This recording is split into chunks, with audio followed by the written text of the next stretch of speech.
जनाब chief justice Islamabad high court Athar Minallah साहब, मोअज़्ज़िज़ जजेस, मिनिस्टर्स, वकला, ख़वातीन और हज़रात, मैंने जब 25 साल पहले अपनी पार्टी का आगाज़ किया तो उसका नाम इंसाफ की तहरीक रखा क्योंकि मैं एक पॉलिटिक्स का भी स्टूडेंट था, तारीख का भी स्टूडेंट था, और बहुत पहले मैं इस नतीजे पे आ गया क्योंकि मैं प्रोफेशनल क्रिकेट बाहर खेलता था, दुनिया मैंने देखी हुई थी। तो पॉलिटिक्स में तो मैं सिर्फ आया एक ही वजह से था कि हमारा मुल्क क्यों पीछे रह जाए। हम देखते थे कि दुनिया आगे जा रही है और पाकिस्तान एक वक्त पे आगे जाते हुए पीछे नीचे आना शुरू हो गया। 60s में पाकिस्तान ये सारे खित्ते में एशिया में चौथे नंबर पर मुल्क था जिसको दुनिया देखती थी, तरक्की कर रहा था, डेवलपमेंट का मॉडल था, क्वालिटी हमारी यूनिवर्सिटीज़ थी, गवर्नमेंट हॉस्पिटल्स में अच्छा इलाज था। हम सब, मैं और मेरी फैमिली गवर्नमेंट हॉस्पिटल में पैदा हुए थे। तो हमने फिर देखा आहिस्ता आहिस्ता हमारा मुल्क ऊपर से नीचे जाना शुरू हो गया, और वो मुल्क जिन्होंने पाकिस्तान से इंस्पायर होके अपना डेवलपमेंट मॉडल लेके आए थे वो ऊपर जाने शुरू हो गए। हमारे सामने सिंगापुर, जिसकी हैसियत कोई नहीं थी, कोई सोच भी नहीं सकता था कि सिंगापुर और पाकिस्तान का कोई किसी मुकाबला होगा, या मलेशिया का, वो सब आगे निकल गए। तो मैं तो वो खुशकिस्मत इंसान था जिसको अल्लाह ने सब कुछ दे दिया था, तो मुझे तो पॉलिटिक्स में आने की कोई ज़रूरत नहीं थी। लेकिन इसलिए आया कि हमने अपनी आंखों से देखा कि अगर हमारी तरह के लोग जिनको ज़रूरत नहीं है पॉलिटिक्स में आने की, अगर वो नहीं स्ट्रगल करेंगे तो मुल्क जिस तरफ जा रहा था, और पिछले 30 साल में 85 के बाद मुल्क तो बड़ी तेज़ी से नीचे गया। हर चीज़ में दुनिया आगे निकल गई। बांग्लादेश जब बना था तो मुझे अभी भी याद है कि लोग ड्राइंग रूम्स में कहते थे कि जी बड़ा बांग्लादेश का बोझ पड़ा हुआ है वेस्ट पाकिस्तान पे, अलहदा होगा तो हम तेजी से आगे बढ़ेंगे। बांग्लादेश भी आगे निकल गया। हिंदुस्तान, जिसको हिंदू रेट ऑफ ग्रोथ कहते थे 80s के अंदर, वो आगे निकल गया। मैं क्रिकेट खेल के हिंदुस्तान से जब पाकिस्तान आता था तो लगता था कि गरीब मुल्क से अमीर तरीन मुल्क में आ गए। मैंने कभी इतनी गुर्बत नहीं देखी थी जो मैंने हिंदुस्तान में देखी थी। ये सारे मुल्क हमारे से आगे निकल गए। और मैं आपको एक चीज़, एक वजह बताता हूं कि इसकी वजह क्या थी। अगर आप बाकी सारे सिम्टम्स हैं एक चीज की ना होने की वजह से, रूल ऑफ लॉ। जो भी कौम आगे बढ़ती है उधर कानून की हुक्मरानी होती है। जो भी बनाना रिपब्लिक्स होती हैं वो वसाइल की कमी से नहीं बनती। बनाना रिपब्लिक्स के अंदर कानून नहीं होता, ताकत की हुक्मरानी होती है। हमारे नबी सल्लल्लाहु अलैहि वसल्लम ने, मैं इसलिए लोगों को समझाता हूं कि ये स्टडी करें कि ये क्या फिनोमेना था, मदीना की रियासत क्या फिनोमेना था। ये हिस्टोरिकल इवेंट है। बाकी सारे अल्लाह के पैगंबर हिस्ट्री में नहीं है उनका कोई मेंशन, ये हिस्ट्री के अंदर है। किस दिन में हिजरत की, किस दिन में फतह मक्का हुआ, किस दिन में जंग बदर हुई, ये सब कुछ तारीख का हिस्सा है। तो ये एक फिनोमेना है कि एक वो कौम जिसकी कोई हैसियत ही नहीं थी अरबों की, वो इतनी तेजी से दुनिया की उन्होंने इमामत की, ये तारीख का हिस्सा है। तो उसकी जो बुनियादी चीज थी रूल ऑफ लॉ था। 2 खलीफा वक्त, 4 में से 2 खलीफा वक्त अदालत के अंदर पेश हुए, कानून के नीचे थे। हमारे नबी सल्लल्लाहु अलैहि वसल्लम ने बहुत, ये 2 उनकी जो हदीस है ये हम स्कूलों में पढ़ाना चाहिए। उन्होंने कहा तुम्हारे से पहले बड़ी कौमें तबाह हुई, जिधर ताकतवर के लिए कानून और कमजोर के लिए दूसरा, यानी जिधर ताकत की हुक्मरानी है। और फिर उन्होंने कहा कि मेरी बेटी भी जुर्म करेगी तो उसको सजा मिलेगी, कोई कानून से ऊपर नहीं है। ये है पाकिस्तान का अलमिया। हमारे मुल्क में ये जो 2 पाकिस्तान शुरू हो गए, एक नहीं 2 पाकिस्तान। एक पाकिस्तान के लिए एक अलहदा सेट ऑफ रूल्स दूसरों के लिए अलहदा, और ये जो रिफ्लेक्ट किया था अभी सीडीए के चेयरमैन आमिर ने, ये जो भी आपको दिखाई कि वो जो यानी जिन्होंने जिधर इंसाफ मिलना है उसकी हालत दिखाई इन्होंने, और शो करता है कि क्या इस मुल्क की जो लीडरशिप थी उसको कोई फिक्र नहीं है कि लोगों को इंसाफ मिले या ना मिले। क्योंकि देखें एक चीज, अमेरिका अपने आप को इंटरनेशनल क्रिमिनल कोर्ट के नीचे नहीं डालना चाहता, वो कानून से ऊपर रहना चाहता है। ताकतवर हमेशा कानून से ऊपर रहना चाहता है, वो कानून के नीचे नहीं आना चाहता। लेकिन जो महज़ब माशरा है वो उनको कानून के नीचे लेके आते हैं। जो हमारी स्ट्रगल हुई है जब से आए हैं, ये क्या स्ट्रगल है? सारे इकट्ठे होकर कहते हैं कि जी हमारे लिए अलहदा कानून बना दो, हमें एनआरओ दे दो। एक ही ब्लैकमेल कर रहे हैं कि नहीं तो आपकी गवर्नमेंट नहीं चलने देंगे। और ये ही जनरल मुशर्रफ ने सबसे बड़ी जो जुल्म किया इस मुल्क पे, एक तो आइन तोड़ा, लेकिन जो सबसे बड़ा जुल्म किया, एनआरओ दे दिए ताकतवर को। पैसा तो जनरल मुशर्रफ का नहीं था, पैसा तो कौम को चोरी हुआ था। उसके पास तो राइट ही नहीं था कि उनको कहे जी नहीं हमने आपको माफ कर दिया। और मैं चीफ जस्टिस साहब आपके साथ 2007 में उस तहरीक में शामिल इसलिए था कि ये हमारा नजरिया था।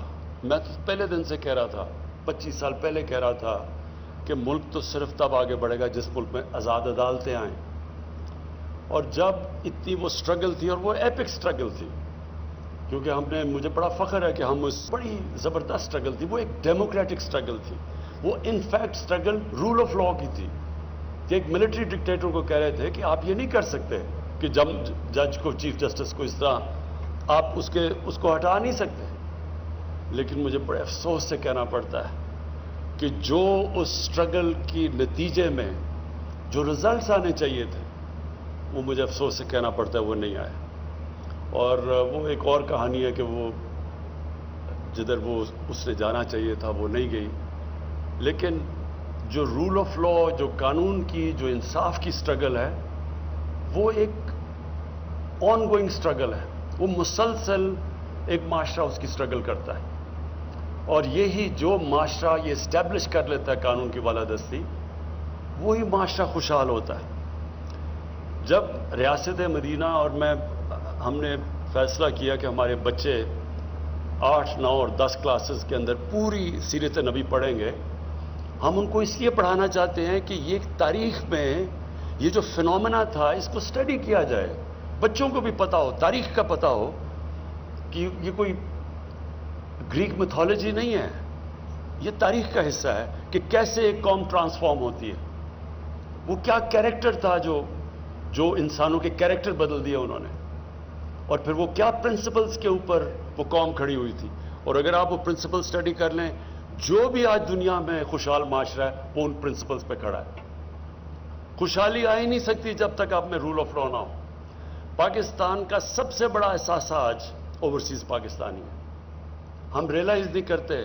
मैं ये भी 25 साल से कह रहा हूं कि ये सबसे बड़े एसेट 90 लाख पाकिस्तानी जो बाहर बैठे हुए हैं, उनकी जो जीडीपी है वो तकरीबन हमारे 22 करोड़ पाकिस्तानियों के तकरीबन उतनी है। उनके जो डॉलर्स हैं उनको पाकिस्तान की जरूरत है। ये पूछे वो क्यों नहीं आते पाकिस्तान में डॉलर्स? वो बेचारे एक प्लॉट लेते हैं, जाके पैसा कमाते हैं, एक प्लॉट लेते हैं, 1-2 साल के बाद वापस आते हैं, उसके ऊपर कब्जा हो जाता है। और कब्जा क्यों, या कब्जा ग्रुप फ्लरिश कर रहे हैं? कब्जा ग्रुप इसलिए फ्लरिश करते हैं कि आपकी जमीन पे कब्जा कर लें, आप लीगल रिकोर्स लें, वो सालों, बल्कि केस ही नामुमकिन है उसको रिजल्ट मिलना। तो जब आपको इंसाफ नहीं मिलता, तब फिर ताकतवर ये जो कब्जा ग्रुप हैं ये फिर प्रिवेल करते हैं उस सोसाइटी में। इंग्लैंड में क्यों नहीं कब्जा ग्रुप? मैं सारी 18-19 साल गुजारे हैं वहां, क्यों नहीं यूरोप में कब्जा ग्रुप? क्योंकि वहां कानून है।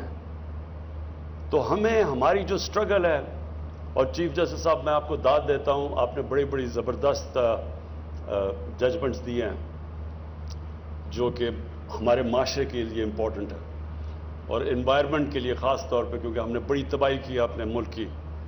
ماحولیات کی، جس طرح ہم نے یہ اسلام آباد، آپ کو حیرت ہوگی کہ 1960 سے 2010 تک جتنی اسلام آباد میں ڈیولپمنٹ ہوئی تھی 10 سے لے کے 20 تک 10 سالوں میں اتنی اور ہو گئی ہے. تو گرین ایریاز جا رہے ہیں اور یہ ہماری گورنمنٹ پوری کوشش کر رہی ہے، اور اس میں آپ کی بڑی ہمیں ہیلپ کی ضرورت ہوتی ہے، اور آپ ہیلپ کرتے ہیں بچانے کے لیے اس ملک کا. یہ جو ایک ماڈل سٹی بنی تھی جس میں گرین ایریاز رکھے گئے تھے، اور اب تو ملک کی ہماری آنے والی جنریشنز کی ضرورت ہے کہ ہم ان کو پولوشن سے بچائیں اور یہ جو کلائمیٹ چینج کے افیکٹس ہیں اس سے بچائیں. تو اس میں یہ تو اب نیشنل نیسیسٹی بن گئی ہے کہ ہم اپنے ملک کو ہرا رکھیں، اپنی انوائرمنٹ کو بچائیں، اپنے دریا پانی کو، ہوا کو صاف رکھیں. لیکن سب سے بڑی بات یہ چیف جسٹس صاحب آپ کے یہاں اس فنکشن سے میں یہ کہنا چاہتا ہوں، اور اپنی عدلیہ کو بھی یہ بتانا چاہتا ہوں کہ ہماری گورنمنٹ آپ کی پوری مدد کرے گی فیسیلیٹیٹ کرنے کے لیے. یہ جو ہم نے 93 ضلع کورٹس بنائے ہیں، اور یہ ہمیں کیا بہت پہلے بن جانے چاہیے تھے، اور یہ ایمفسائز کرتا ہے کہ ہمارے لیے انصاف پرائیورٹی ہے، اور انصاف چاہیے ہوتا ہے کمزور کو. طاقتور چاہتا نہیں ہے انصاف، وہ اوپر رہتا ہے قانون کے. کمزور کو پروٹیکشن چاہیے ہوتی ہے طاقتور سے. اس لیے یہ جو عام آدمی کو اگر آپ نے اوپر اٹھانا ہے تو وہ صرف جب ہیومن ڈیولپمنٹ کا حصہ صرف یہ نہیں کہ آپ اس کو تعلیم دیں اور اس کو صحت دیں، اس کو انصاف بھی دینا ضروری ہوتا ہے. اور انصاف جب ملتا ہے ایک معاشرہ آزاد ہو جاتا ہے. اور جو ریاست مدینہ میں سب سے خوشحالی پہلے نہیں آئی تھی، پہلے انصاف آیا تھا، پھر خوشحالی آئی تھی. جو ملک میں ڈیولپمنٹ اور جو انویسٹمنٹ آتی ہے وہ تب آتی ہے جب آپ کا جسٹس سسٹم پروٹیکشن دیتا ہے، کانٹریکٹ انفورسمنٹ ہوتی ہے. جدھر اوورسیز پاکستانی جو ہیں ان کا سب سے بڑا مسئلہ یہ ہے کہ وہ اگر پلاٹ کے اوپر ان کو کانفیڈنس نہیں ہے کہ ایک سمپل سی پلاٹ بھی ہم لے لیں تو وہ بچ جائے گا، تو وہ انویسٹمنٹ کیسے کریں گے، وہ فیکٹریاں کیوں لگائیں گے. تو ہمارے راستے میں یہ بہت بڑی رکاوٹ ہے. اور اس لیے آپ ہمارے سے پاکستان کی عدلیہ کو میں نے کہنا چاہتا ہوں کہ ہم انشاءاللہ پوری طرح آپ کے لیے ہر قسم کی فیسیلیٹیشن کریں گے. یہ ایک اسلام آباد میں بھی پہلا سٹیپ ہے، لیکن اور بھی جب بھی آپ کو گورنمنٹ کی ضرورت پڑے، ہم اس کو یہ نہیں سمجھتے کہ یہ کوئی ہمارا پہلے باقی پیسہ خرچ کریں اور پھر اینڈ میں جو پیسہ بچ جائے وہ جسٹس سسٹم کو دیں.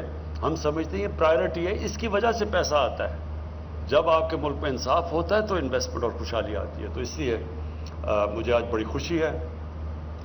یہ میں سی ڈی اے چیئرمین کو، آپ کو اور ایف ڈبلیو او کو خاص طور پہ میں اس لیے اپریشیٹ کرنا چاہتا ہوں کہ پہلے تو 6.5 ارب سے آپ نے اس کو نیچے لے آئے ہیں تقریباً 1.5 ارب پہ. یہ بہت بڑی اچیومنٹ ہے. نارملی تو 1 ارب سے شروع ہوتا ہے تو 6 ارب پہ پہنچتا ہے. یہ ایک تو اس کے لیے آپ دونوں کو کہنا چاہتا ہوں. اور سیکنڈلی جو 6 مہینے کا آپ نے ٹائم فریم دیا ہے